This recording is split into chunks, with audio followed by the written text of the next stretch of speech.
I think UNLV passing on the Pac-12 was a mistake, but they might just be playing four-dimensional chess. You are Locked On College Football with Spencer McLaughlin, your daily podcast on all things college football. Part of the Locked On Podcast Network, your team every day.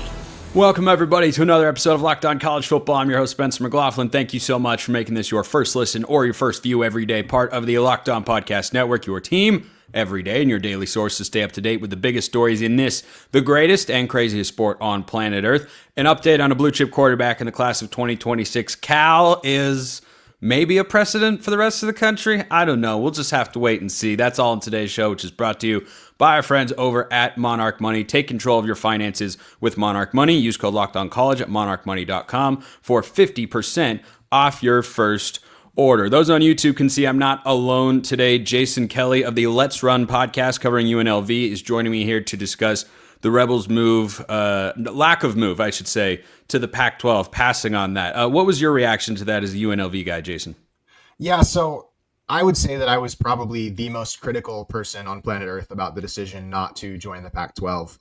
I was railing on the school, going after the administrators. You know, I led an email thing where I was trying to get people to contact the school to change course. The school was pretty dead set back in October and December when they signed an irrevocable grant of rights with the Mountain West. They're locked in. There's no legal way for them to leave the Mountain West. Even if they wanted to sue, they couldn't get out. So there's no, basically starting past December, there was no going back. And eventually I just kind of said, well, we got to make the best of what we have. And, you know, this school did turn around one of the worst football programs in all of the FBS.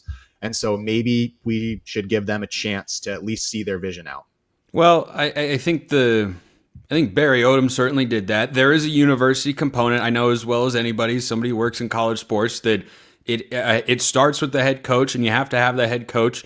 There are certainly a lot of other factors there, and I think Dan Mullen can do well there, and I'm intrigued to see what they wind up being this season. But I looked at the decision to pass on the Pac-12 and said, man, you're just risking for, you know, the next 5-6 years or so, and maybe they're making a calculated play and it's all going to blow up and become one mega conference sport or something like that, AFC, NFC type model. I don't know, in the early 2030s when the current media rights deals expire, maybe Florida State and Clemson will be out of the ACC by then. God only knows at this point. But my biggest point of criticism, Jason, was you have the opportunity to be in a conference with not just Oregon State, Washington State, with Boise State, with San Diego State. Those are premier group of 5 brands, especially Boise, who was just in the college football playoff, Wazoo and Oregon State, who were just in the Pac-12, RIP, and still have that kind of brand and cachet about them.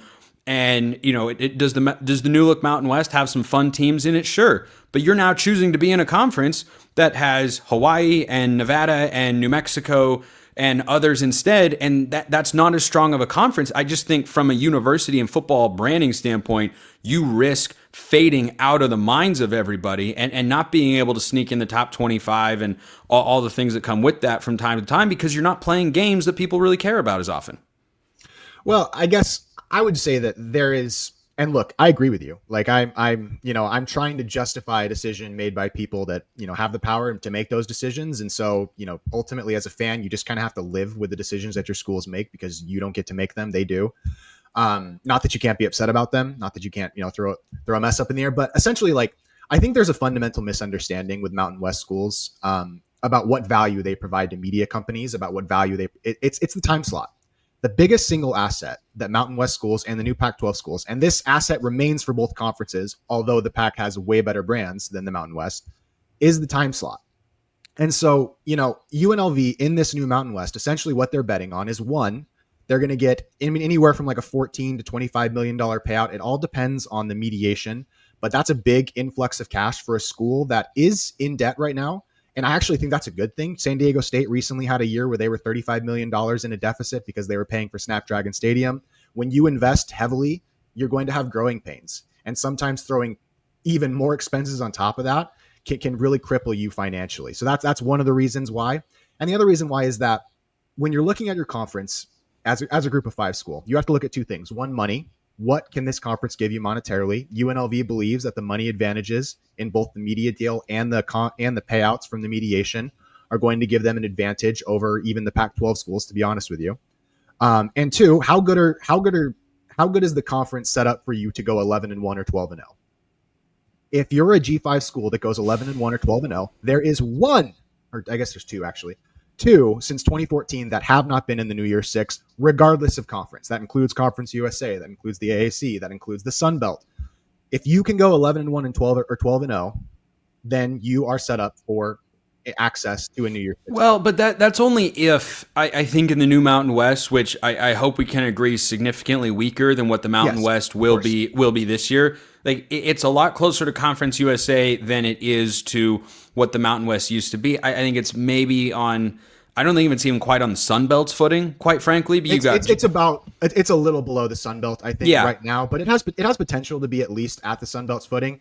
I mean, the athletic departments have double the athletic budgets of the schools in the CNC USA. Air Force has a bunch of 9-10 win seasons and finishing nationally ranked. UNLV is definitely an upward trajectory. I think when you're trying to compare it to the MAC, who we just took one of the best programs, if not the best program from the MAC in the Mountain West in Northern Illinois, and the Sun Belt's losing Texas State, I think that those two conferences, it's going clearly to that hasn't officially happened, but we all kind of know at this point. Yeah, but it's definitely quite a bit worse than the new Pac-12. But can you go 11-1 or 12-0? I think, and obviously there's a risk because if Boise State goes 12-0 and you go 12-0, Boise State's going to go to the college football playoff.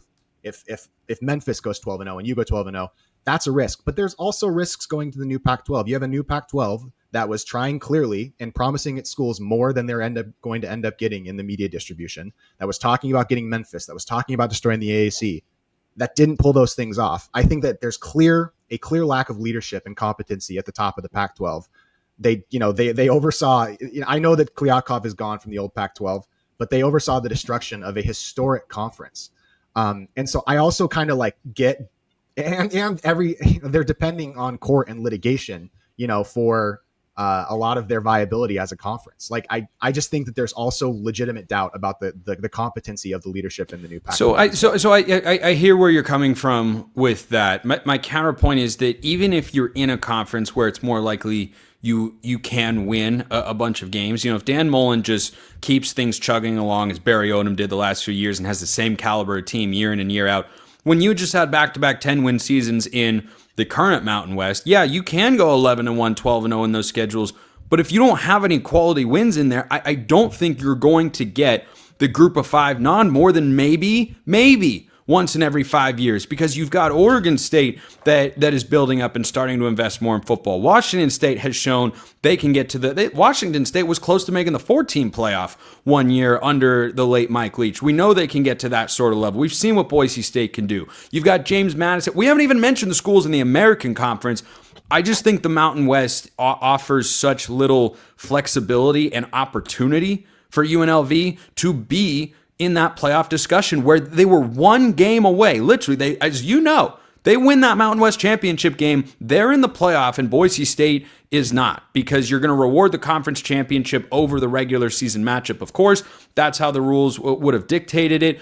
I just don't know how many times in a 5 or frankly a 10-year window the Mountain West champ, once the conferences all shift around, is getting in over an American or Pac-12 champ. Yeah, well, I would just say, you look at UNLV's future conference opponents or non-conference opponents. Obviously, next year it's pretty weak. We have UCLA this year. Next year it's at Cal. And then 2027 we have USC, Arizona State, UTSA. 2028 we have Houston at Washington. 2029, and we don't really have anybody scheduled in 2029, but I'm sure we only have one game scheduled, the Sam Houston game. 2030, we have Iowa State scheduled. 2031, we have UCLA scheduled. UNLV, by virtue of being in Las Vegas, has scheduling advantages in the non-conference. And while the conference may be weak, I do genuinely believe, and the proof is in the pudding in terms of the opponents that we have coming scheduled up, that we can close a little bit of that gap out by, winning some quality non-conference games against Power 4 schools, like we did last year against Houston. Yeah.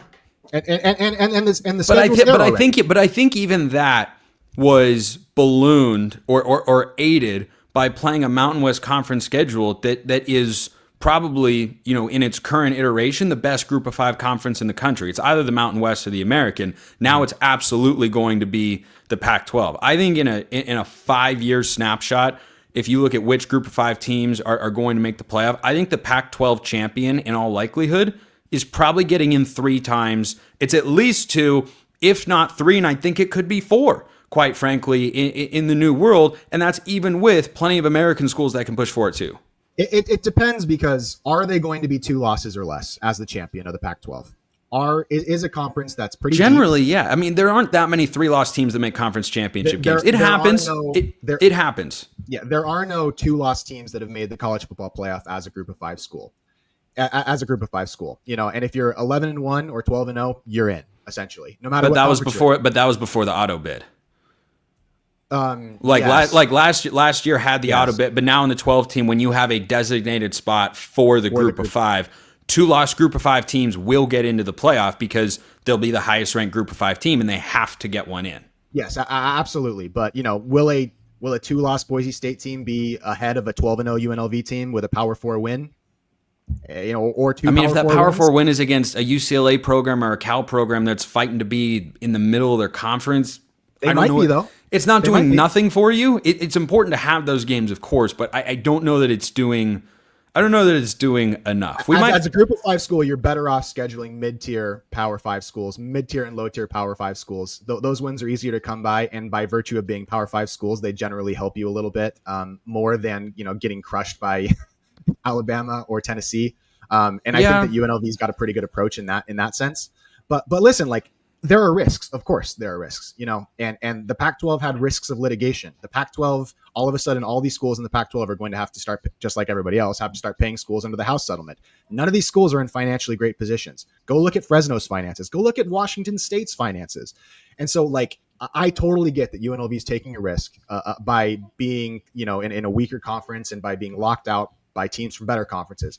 But there are risks in every single avenue. And perhaps the biggest advantage that they have is, I don't think it's the Big 12. I think it's the ACC. I think the ACC is going to lose a bunch of teams and, be poached by either the Big 12 or the SEC. Teams in the Mountain West can leave that conference with no exit fees. No exit fees at all. 0 to Power 4 to go to conference. a Power, only to go to a Power 4. Yeah, well, and where else would they go anyway? I mean, the thing is, that's the goal. UNLV is doing this, even if you think it's crazy, and I totally get why people would think that this isn't going to happen. The reason they're doing this is because they want to go to a Power 4 conference in 2030 or 2031. That is the goal. That is what's being circulated by the athletic. And am I going to be upset that they have a goal and a vision to do something that I think that the city of Las Vegas is capable of being a part of in a power league? I think the city of Las Vegas is capable of being a power league city. It certainly is the sports entertainment capital of the Western Hemisphere, probably the world. It's amazing. Yeah, Allegiant's amazing. And so if the ACC blows up and they need a Western pod, because of Cal and Stanford, I think that there's a real path for UNLV to join a Power 4 conference. And with the financial flexibility and the incentive payouts of UNLV getting from the new Mountain West Conference, if they can win a whole bunch of games, they can put themselves in a good position. There's risks either way, but that's kind of their thinking, and I appreciate that they have the goal. No, you won't hear me dunking on the great city of Las Vegas. Jason Kelly, Let's Run podcast covering all things UNLV. We're going back to the recruiting trail next in a blue chip quarterback prospect who could, emphasis on could, go to Auburn. First, this episode brought to you by Monarch Money. Do you ever check your bank account and wonder, where did all my money go? Between dining out, online shopping, and entertainment?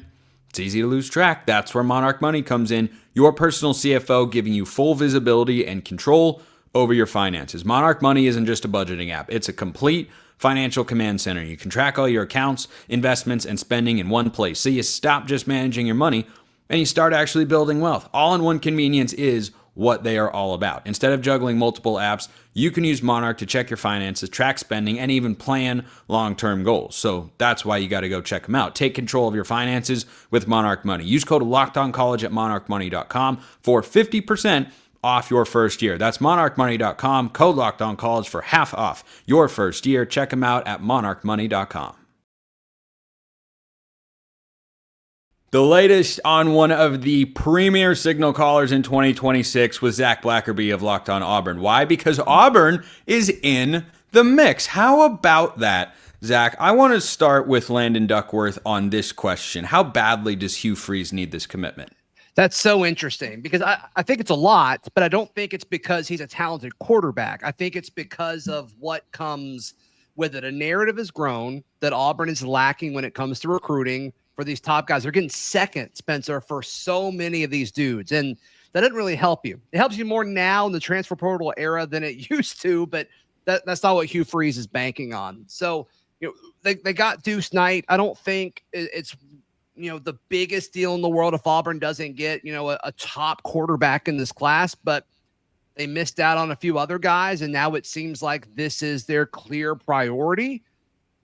He's very good. He's very athletic. He's an in-state guy. That's been really big for Hugh Freeze and his staff since they've been there winning the state of Alabama. So it's a lot, but I don't know if it's necessarily for all because of him being a good quarterback, if that makes sense. Yeah, in-state kid, the finalists reportedly are Auburn and South Carolina. Why do you think the Crimson Tide are not in the fold? I don't think they were ever really in it. I think they've got their guy. So I think that's all that is. His recruitment has been interesting. When you look at Landon Duckworth, South Carolina commit, decommits, and then he had his who's who of visits lined up, and I thought he was going to Ole Miss, Spencer. I thought this had Lane Kiffin written all over it. So did 24/7. 24/7 had him crystal balled there. And that's part of it, right? It's like, oh, okay, cool. They know something, and it makes sense when you look at the timing of, I don't know. I thought it was going there. And then he puts out his top two, and it's Auburn and South Carolina. And I don't know how you feel about this. And I'm not saying Auburn is the favorite or whatever, but it always does make me feel a little bit better when it's Auburn versus a school that he's already decommitted from, because there's no issue with staying committed. I mean, most of these guys stay committed until they flip, and they take their visits while they're committed, to a school. So I do think everything about this commitment, it's been all over, or this recruitment rather, it's been all over the place. On that question, sure, I go back and forth, because I think before this year, and this could be some recency bias coming in for me, I would have agreed with you that, yeah, you'd rather be the school that he didn't decommit from. Now, this guy who hosts the Oregon Ducks podcast at our network, who I'll admit I bear a striking resemblance to, and he does a good job. He was telling me the other day.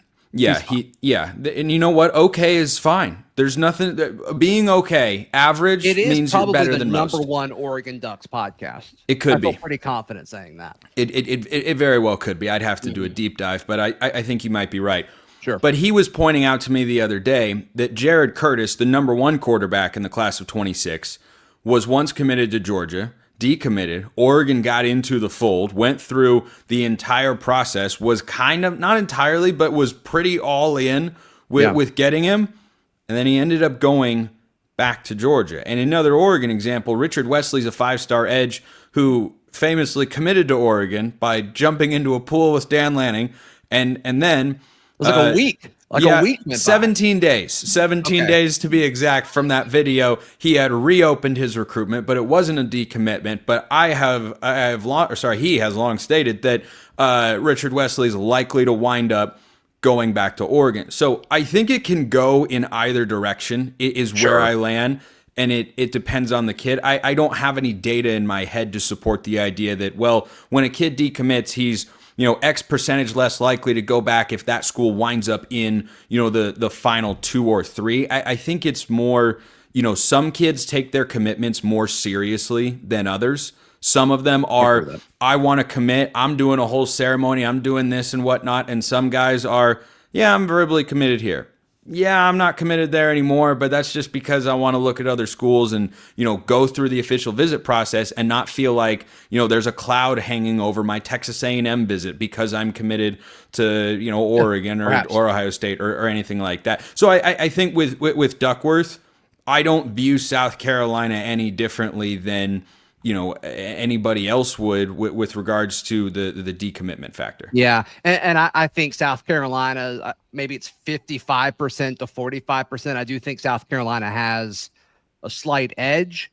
I think some of that has to do, I think a lot of it has to do with the quarterback situation that's currently sitting on both of these rosters. So obviously LaNorris Sellers has multiple years left of eligibility at South Carolina if he chooses it. The buzz around him is this is it, and then it's to the NFL. I mean, he's top 5 to top 10 in every NFL mock draft that I've seen, Spencer. I assume you're seeing similar things. But there's always a chance that LaNorris Sellers doesn't take that step, and he's South Carolina starter, for more than just one season from now. But behind LaNorris, you have Aaron Noland, who was a coveted high school quarterback a few years ago. But then when you look at Auburn, it's Deuce Knight. And I've talked to folks. There's a Deuce Knight tax when you talk about Auburn recruiting quarterbacks. And I think that's a big reason why they lost out on Travis Burgess to North Carolina, is because, look, I'm interested in Auburn.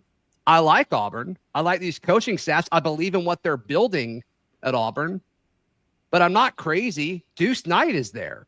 And so I don't think it's these guys are, afraid to compete or anything like that. But you also have to do what makes sense.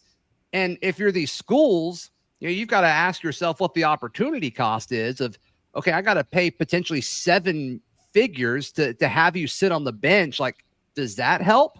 So I think it makes more sense for him to go to South Carolina than it does Auburn right now. The opportunity cost took me right back to my college economics classes. Yeah, like economics 101. Yeah. Yeah, I think that's the last time I heard that specific phrase. I did have a thought pop into my head with regards to paying a guy that's not actually playing. When you're moving into a House v. NCAA driven world with a $20.5 million salary cap, but most of which is expected to go to football, I imagine Auburn will fall into that camp where 90% will go to football and men's basketball combined. And it'll be probably 75-80% football. But then you have the NIL Go Commission, which is going to get challenged in court. But let's say it gets held up. I don't think you're going to have backup quarterbacks making $2-3 million or $1-2 million just to sit there, because I would suspect that the accounting firm Deloitte's going to look at that and go, that's not fair market value. That's you hoarding a potentially talented player for, your own purposes, when he should be able to go out and get a comparable figure to what you guys would offer somewhere else to where he could go start. Yeah, I disagree. I don't know how, like you mentioned, it's not going to hold up in court, or at least it's going to be challenged in court. Yeah. I also think, if it does go that way, where they say they actually are going to enforce this, I still think these kids are going to get their money. That's just me, because there's going to be talented quarterbacks that go and sit on the bench, and they're not doing that just to be developed. They're doing that because, or they're going to be doing that because I think they're going to be. Well, I'm not saying I think they're going to do it for free. Backup quarterbacks in the NFL make money because you got to be ready at a moment's notice. You never know when the starter might get injured or something could happen. I understand. Or anything like that. I do think these ridiculous numbers for backup quarterbacks or for future quarterbacks, I don't think it's going anywhere. Well, that's one man's opinion. Then again, that man is the man, the myth, the legend, Zac Blackerby of Locked on Auburn. So perhaps we should take that with more than just a grain of salt. I've identified a trend in college football, mostly for 2 programs, and I don't know. I don't know. I have thoughts, but I don't quite know.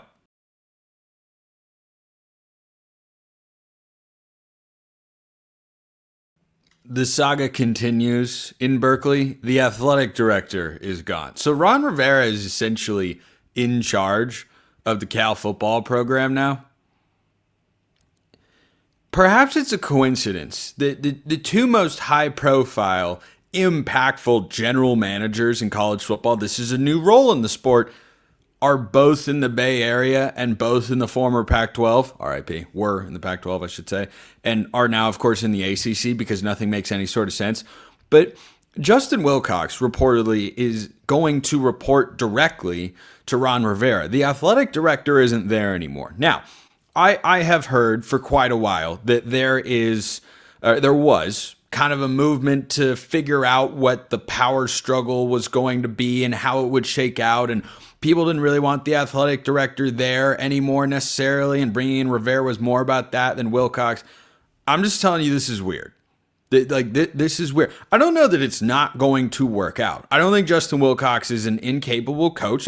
Last time I talked about Cal here on the show, it was in the context of them doing some nice things on the recruiting trail. They're capable of doing that. They've got plenty of talent in their backyard. They're not as far from Southern California as other places. Their brand is not amazing. Their NIL commitment is not where you'd like it to be, but it's not bottom of the conference, to be sure.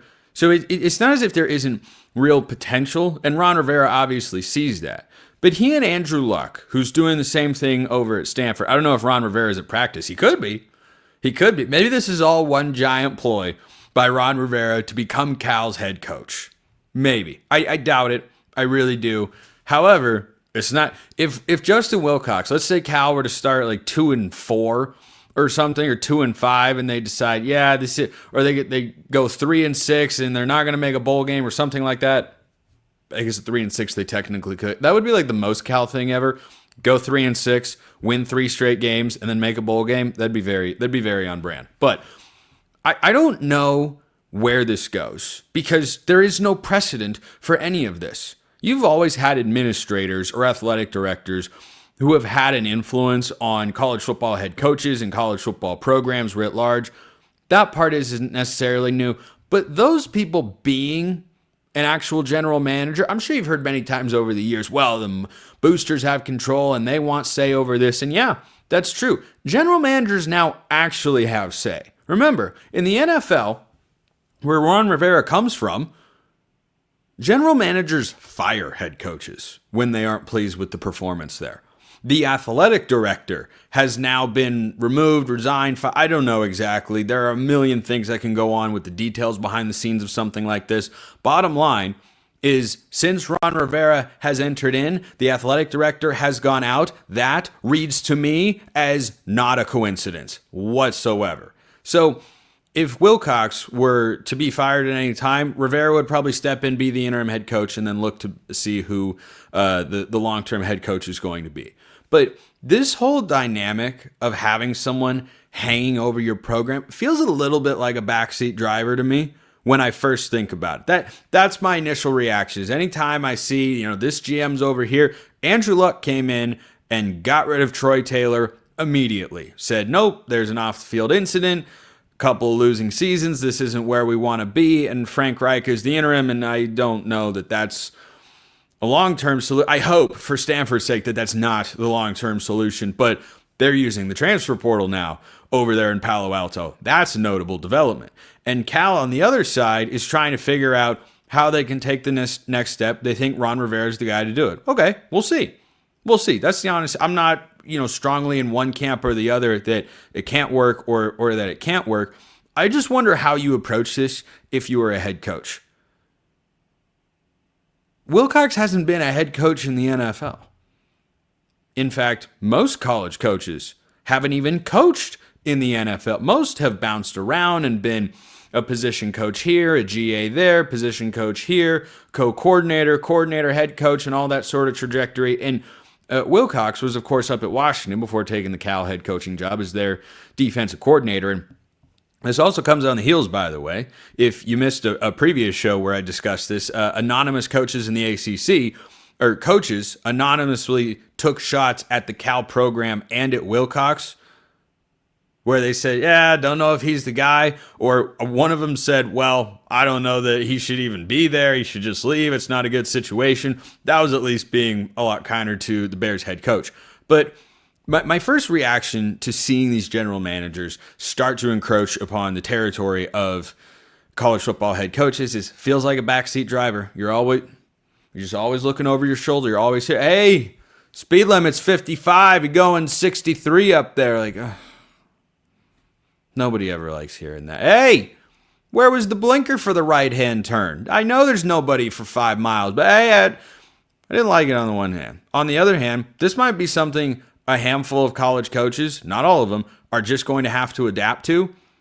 And then when you think about the NFL, some coaches and GMs have a great dynamic. Some of them do not. but the ones that do tend to go on and be really successful. And Cal has been average to below average, not as successful as they'd like to be, not as successful as the fans deserve to have for that particular program, which has a lot more potential and history than I think the average college football fan actually realizes. And so for the Bears to be in this position now, I think makes it an adjustment, but not necessarily an impossible task for Justin Wilcox to go about his coaching job and to have success. I'm sure he has to feel the pressure a little bit more. That's unmistakable. Ron Rivera is probably the most important. I mean, with Wilcox reportedly reporting, let me not say the same word like 3 times in a row. According to what reporters have said, Justin Wilcox is going to directly report to Ron Rivera. Well, is that really different than what a head coach does to a general manager in the NFL? I don't think so. So now that relationship becomes arguably the most important factor of Justin Wilcox's job security. Because Howie Roseman and Nick Sirianni with the Eagles have a great relationship, just won a Super Bowl. Give me the team that won a Super Bowl in which the head coach and the GM were not on the same page. Cal's not trying to win a Super Bowl. They are trying to become a better football program with all this stuff. So from that angle, I like it. The other side of it is I just don't know when college coaches aren't accustomed to having that NFL dynamic, if that's something that works out, or if it becomes a problem, or if it becomes, I don't know. I just wonder if that will factor in, maybe not directly. I don't think Ron Rivera is going to be on the headset on Saturdays this fall telling Justin Wilcox what defensive play call to make or whether or not he should go for it on 4th down.